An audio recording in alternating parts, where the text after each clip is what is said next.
Some entrepreneurial brothers, Hanso Diehl and Robiati, decided to bring Capanna closer to the people with their startup, Dolce and Kapana. This week on The Shift, I put my chopping and braaiing skills to the test once more. Check this out.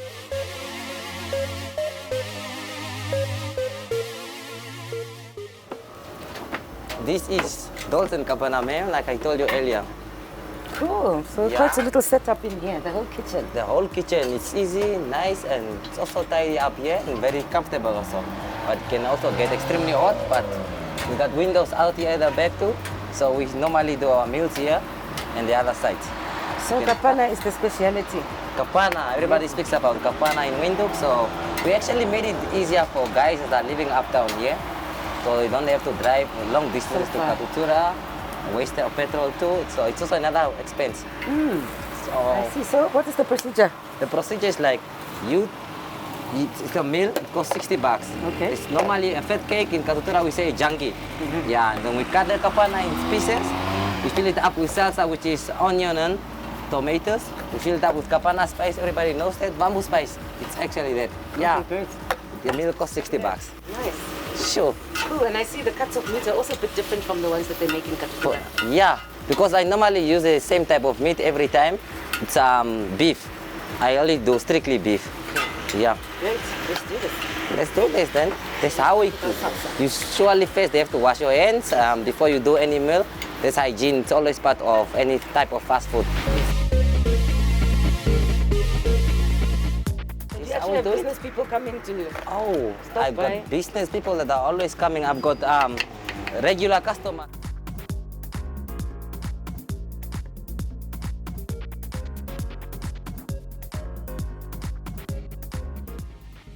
Why don't you use more tender cuts of meat, like a rump steak or a, I don't know, Because business we are still growing, so this is the easiest way we could do it right now. Yes, I suppose economically also. Economically, It works out. it's not stable, so we are still that enough sorting for it two? out. At some point we will. Yep. Take a bunch of meat, Erica. It's all yours, man. I'm trying to make two. Yeah. That's fine. Perfect. One? Yeah, that's one. Then what do you do here, Erica? Do you also add spice? Yes. I think we add spice and add salsa too. Nice. Not everybody's a big fan of spice. Yeah. So Spice and salsa. spice, our salsa.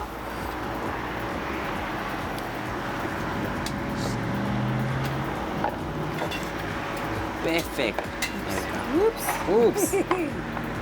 Perfect. This a meal. For one person. 1%. This is 60 bucks meal. This is Dolce and Kapana, man. How you like it? This is Dolce and Kapana. It's definitely a lot more gourmet than the Katutura version. Yeah. And certainly less splice. That is hygiene.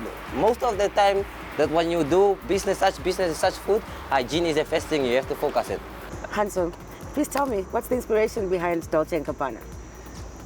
We were trying to come up with some business idea to do something. Both my partner Nabil and I are serial entrepreneurs, and we came up with more and more ridiculous things that we could do. And at some point we said, no, let's bring it back to something that we know, something that we love and that we're passionate about. And we wanted to do food, and we said, yeah, definitely there has to be meat. So as we were talking, we realized it's very inconvenient a lot of the time to get Capanna when you're in town at your lunch break or something like that. So we thought, why not start something where you can get Capanna easily, quickly, without having to smell like smoke and drive for 25 minutes one way just to pick up 40 bucks worth of meat. So as soon as we realized that there was a gap in the market, everybody knows Capanna, but a lot of people can't get it all the time. And of course, there are some people who don't maybe like the single quarters vibe. We thought, okay, there's an unexplored segment of that meat-loving market that we can cater to. So what's different about Dolce and Kapana? How's it different from Katutura Kapana? Well, first of all, we're in town, so it's where a lot of people might work. Then we're not using wood to generate the heat. We're using gas, so there's less smoke. We're trying to cater to people that might have to go back to the office or something like that. And thirdly, we don't. You don't have to negotiate the price with us. We've got a fixed portion at a fixed price, like other fast food outlets. So it's very kind of straightforward and easy, the buying process. Our meat is always the same. It's beef, and there's no guessing about what cut or which. Is it game? Is it beef? Is it goat? Is it dog? You know exactly what you're going to get with us. Okay, great. And what cuts do you use? It's beef shoulder. A grade Namibian meat. Great. Proudly. Fantastic. And how's business been? How's it gone? It's been all right. It's been up and down, and we've been on a big learning curve. What's very important is location, and we're here at Nice for almost a year now, and it's okay, but it's not what we hoped for. We could do better if we would be more in town, really, where people don't have to drive to come to us, but can just walk out of all the office buildings and grab something to eat. And how long have you been out here, and have you got plans to expand? We have plans, but well, we opted for the trailer because to rent space in a mall or something was too expensive to get it fitted and everything.